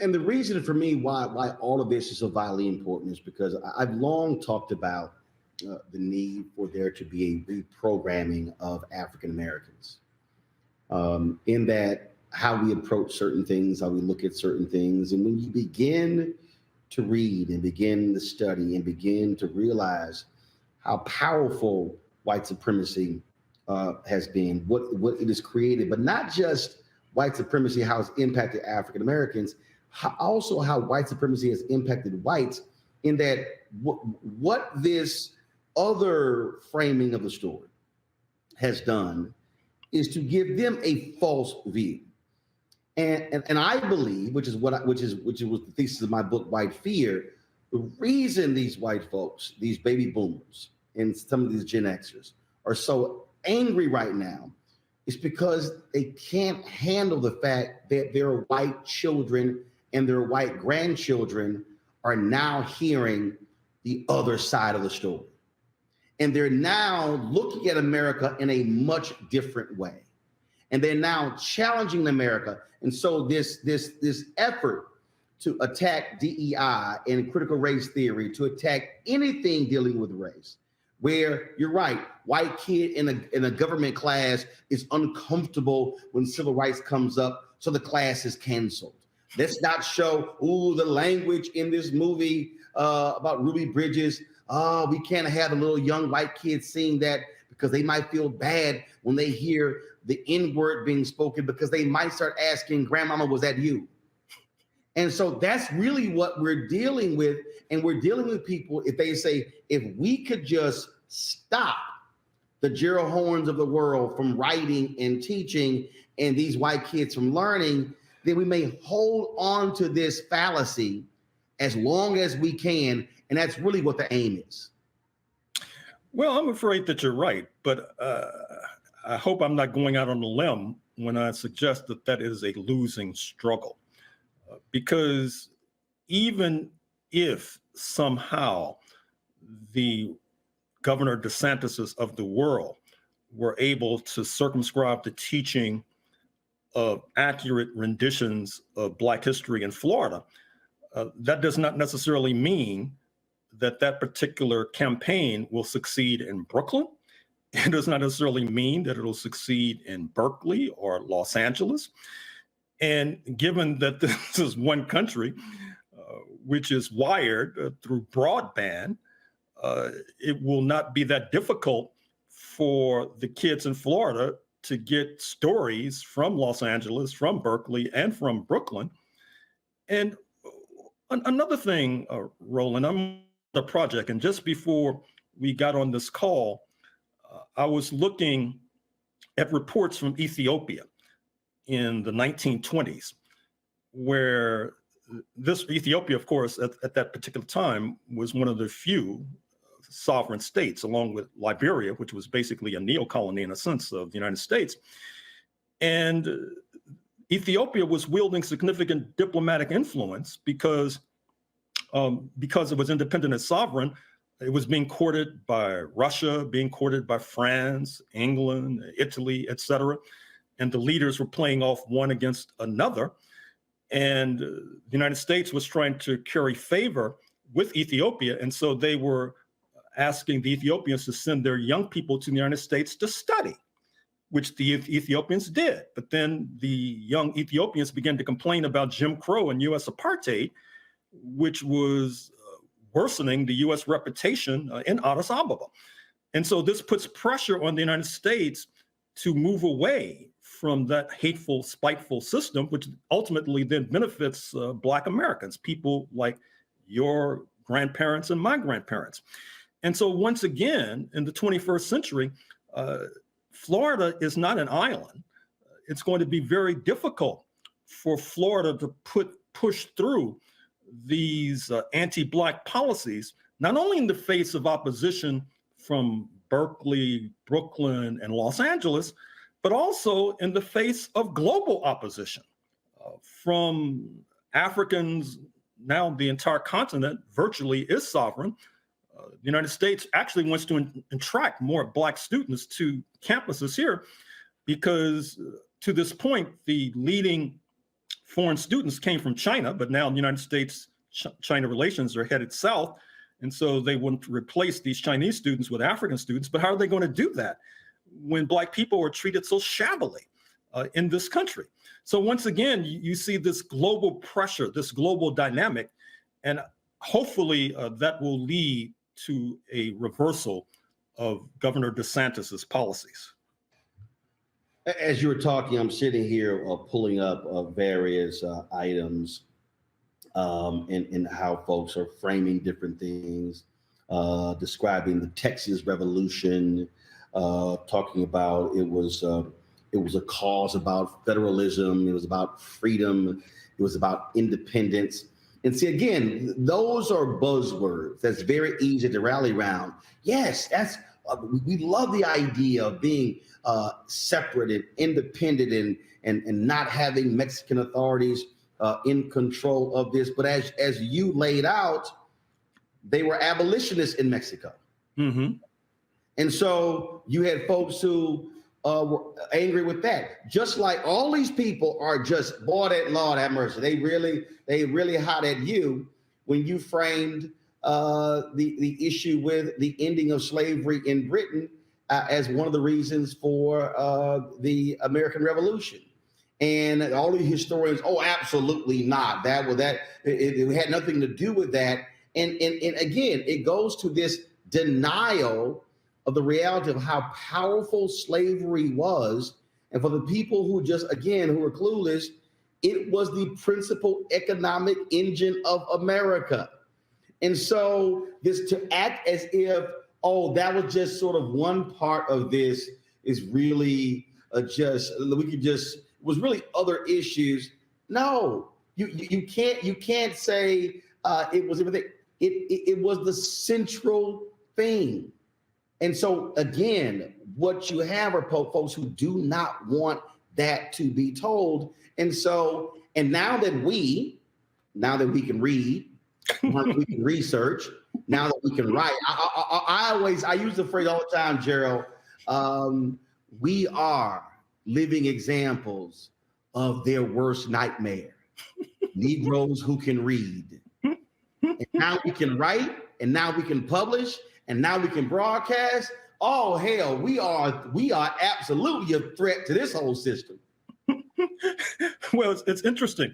It's not only that on the verge of the U.S. Civil War, 1860, the investment in the bodies of enslaved Africans was the most valuable investment in this country, more valuable than the railroads and the factories than the mines.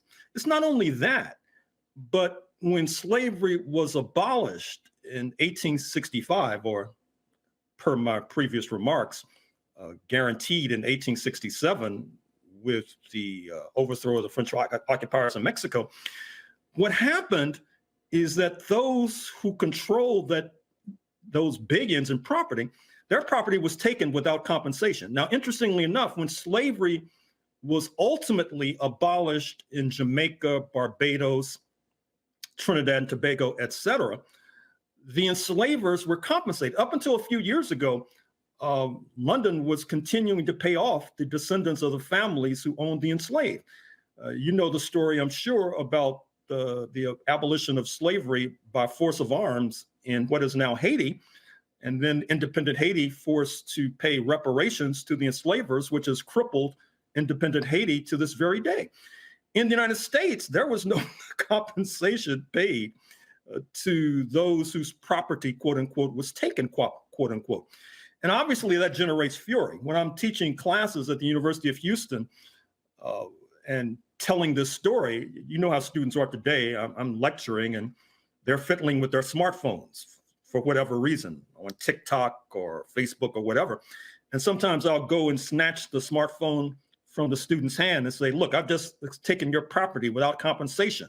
You're angry, right? You're furious, right? You want to take me outside and thrash me. Well, that's how the enslavers felt, or the former enslavers, I should say, felt in Texas and a good deal of Dixie, which leads to the rise of the Ku Klux Klan, which had one of its strongest chapters in Texas, by the way. The Ku Klux Klan, for those who have been living under a rock in recent decades, was the terrorist white supremacist organization that sought to bring back what they considered to be the good old days of relentless and ruthless exploitation of people of African descent. And I would argue that in part, that decision is still relevant. That is to say, the decision to expropriate the property of the enslavers without compensation, because I think it helps to generate this anti-Washington sentiment that you now see. Anything coming out of Washington, according to the conservatives, is bad, unless, of course, it benefits the military-industrial complex or the oil industry, et cetera. But, you know, they'll basically organize a relentless campaign against what they call Obamacare, because it's coming out of Washington and is at the behest of a president of African descent. You have many people going against their own interests just because it comes out of Washington, for example. The U.S. economy may seize up within weeks because of this debate over the United States paying its debts, which could jeopardize the potency and the viability of the entire U.S. economy, generated by this anti-Washington sentiment that I would argue comes from the fact that it was Washington, the federal government, that presided over the expropriation of their property without compensation. It was Washington, the federal government, that defeated the dream of establishing a so-called Confederate States of America that would enslave Africans forevermore. And until we come to these very basic realizations, I'm afraid to say we're always going to be stumbling around in the dark.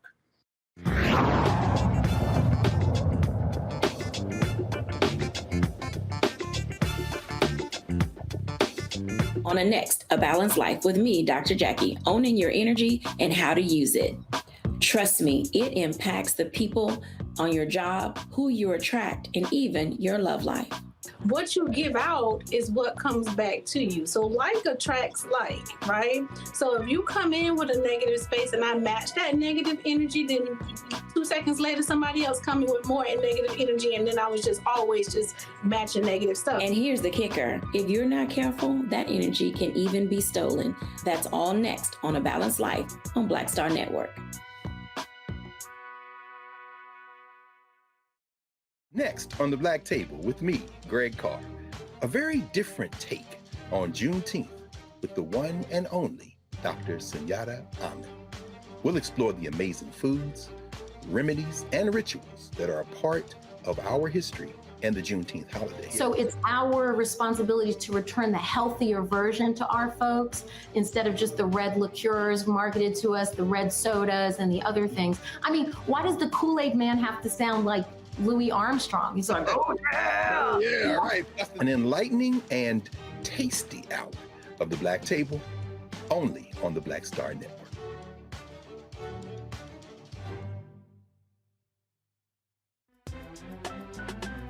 I'm Faraji Muhammad, live from LA.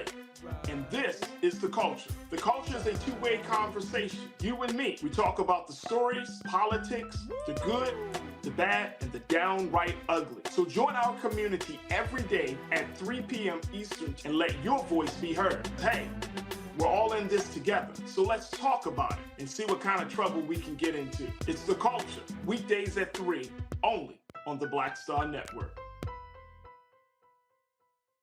Hatred on the streets, a horrific scene, a white nationalist rally that descended into deadly violence. White people are losing their damn minds. As an angry pro-Trump mob storms the U.S. Capitol, we've seen shooting. We're about to see the rise of what I call white minority resistance. We have seen white folks in this country who simply cannot tolerate black folks voting. I think what we're seeing is the inevitable result of violent denial. This is part of American history. Every time that people of color have made progress, whether real or symbolic, there has been what Carol Anderson at Emory University calls white rage as a backlash. This is the rise of the Proud Boys and the Boogaloo Boys. America, there's going to be more of this. Here's all the Proud Boys, guys. This country is getting increasingly racist in its behaviors and its attitudes because of the fear of white people. The fear that they're taking our jobs, they're taking our resources, they're taking our women. This is white fear.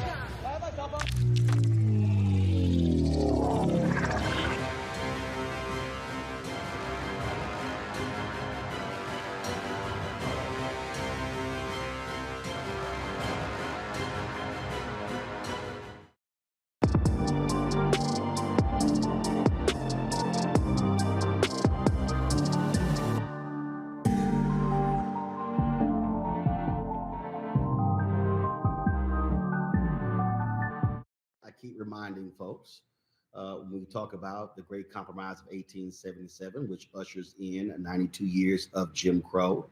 When we think about even with the state of Texas, the battles there when it came to Thurgood Marshall and NAACP and others trying to break the backs of the Democratic primaries. When we look at again. The systems that we're putting in place, as you laid out, Jim Crow and the roots of U.S. fascism. I mean, what people just simply refuse to acknowledge is that all of these things, you have to look at present day things and to understand what led up to this, what created this, what put this in place, the boundaries, the living conditions.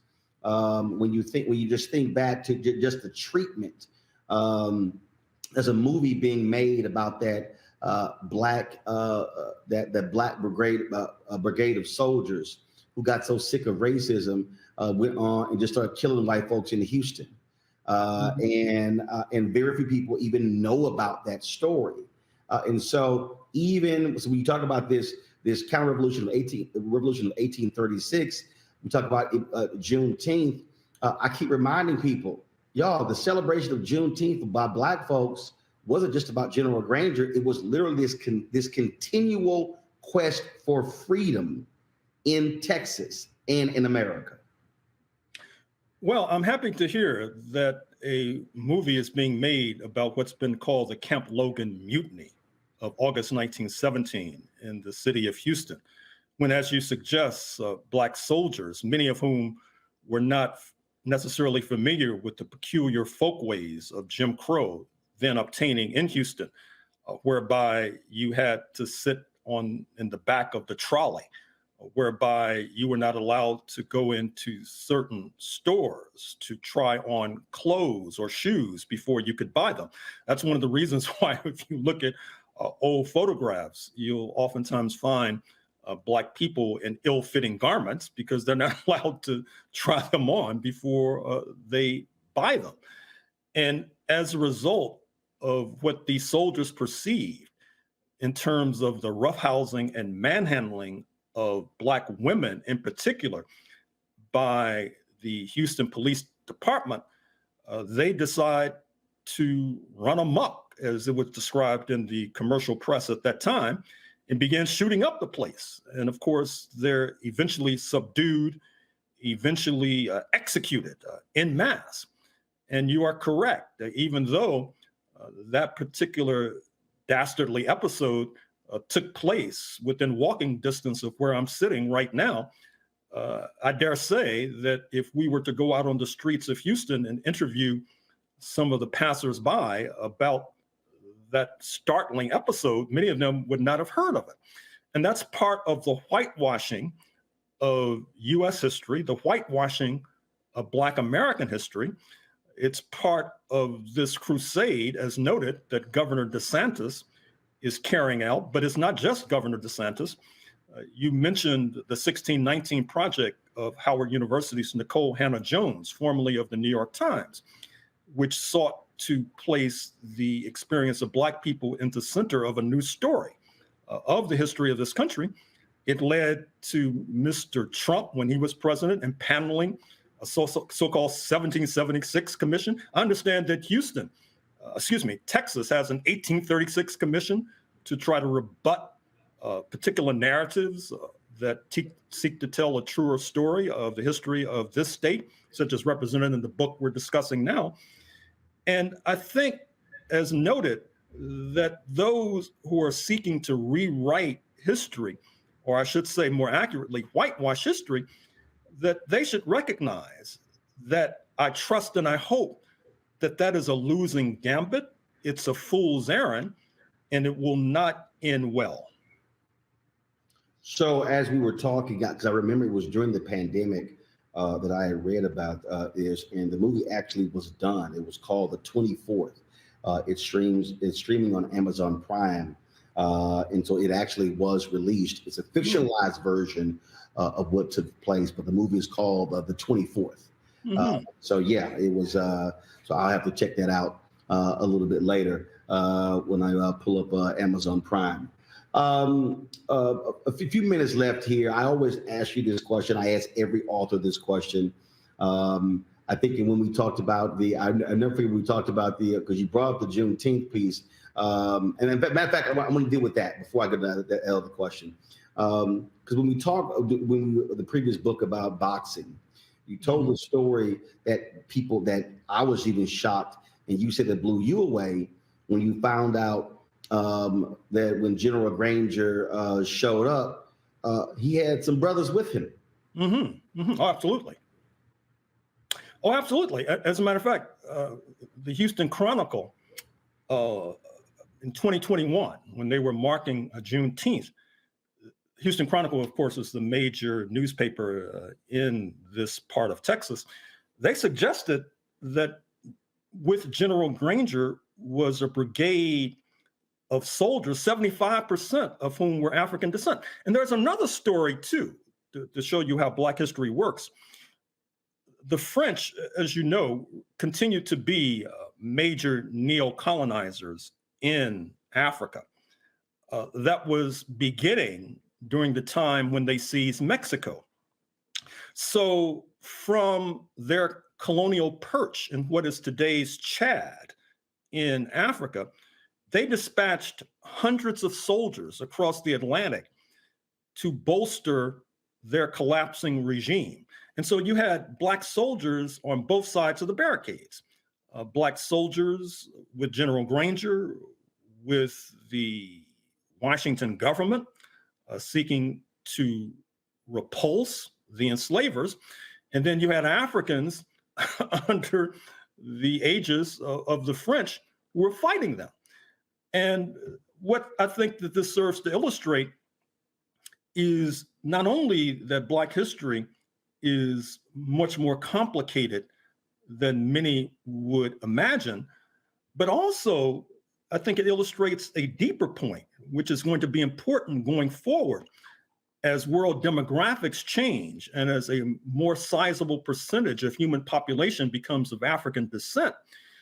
You'll see that these North Atlantic powers, such as represented in Washington and Paris, are going to have to rely more upon Black people's strength, but that's going to be difficult to do as long as, per Governor DeSantis, they're trying to feed us fairy tales about our past, which only helps to generate anger and fury, and hopefully will help to generate an eroding popularity for politicians like General DeSantis.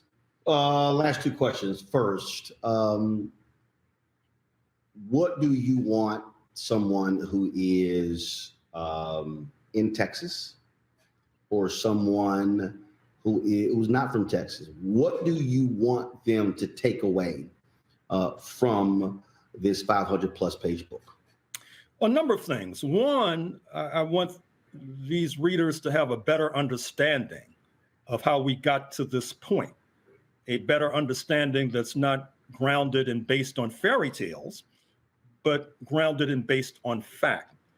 And secondly, per the subtitle of this book, there may be dark days ahead.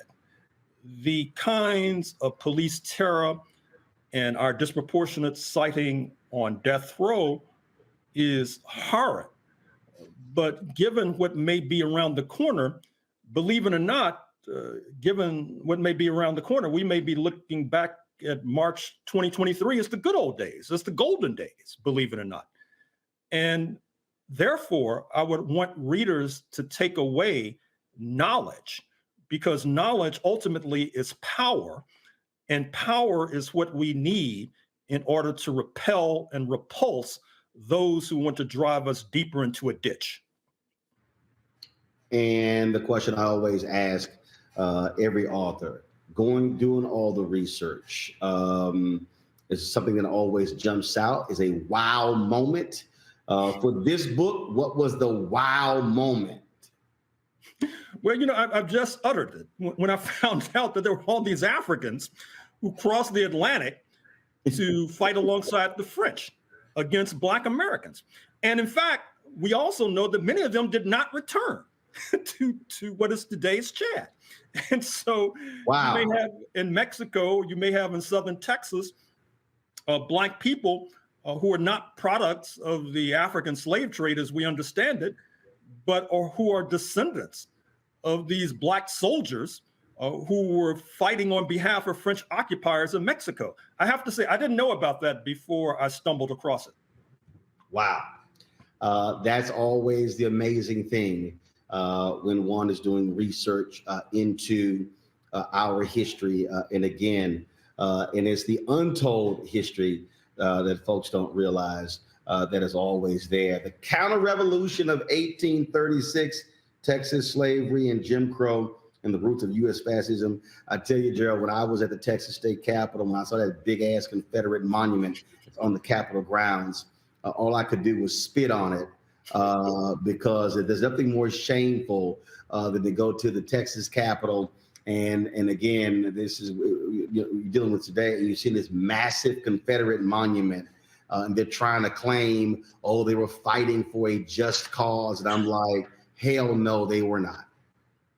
Hey, good for you, man. I'm glad to hear that you expended some of your body fluid on that monument. Absolutely. Recorded a video, trashed it, and will forever trash it.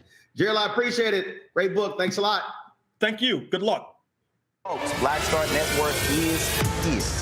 Oh, no punching. I'm real revolutionary right now. Support this man, Black Media. He makes sure that our stories are told. Thank you for being the voice of Black America, Roland. Stay Black. I love y'all. All momentum we have now, we have to keep this going. The video looks phenomenal. See, there's a difference between Black Star Network and Black-owned media and something like CNN. You can't be Black-owned media and be scared. It's time to be smart. Bring your eyeballs home. You dig? Pull up a chair, take your seat at the Black Table with me, Dr. Greg Carr, here on the Black Star Network. Every week, we'll take a deeper dive into the world we're living in. Join the conversation only on the Black Star Network.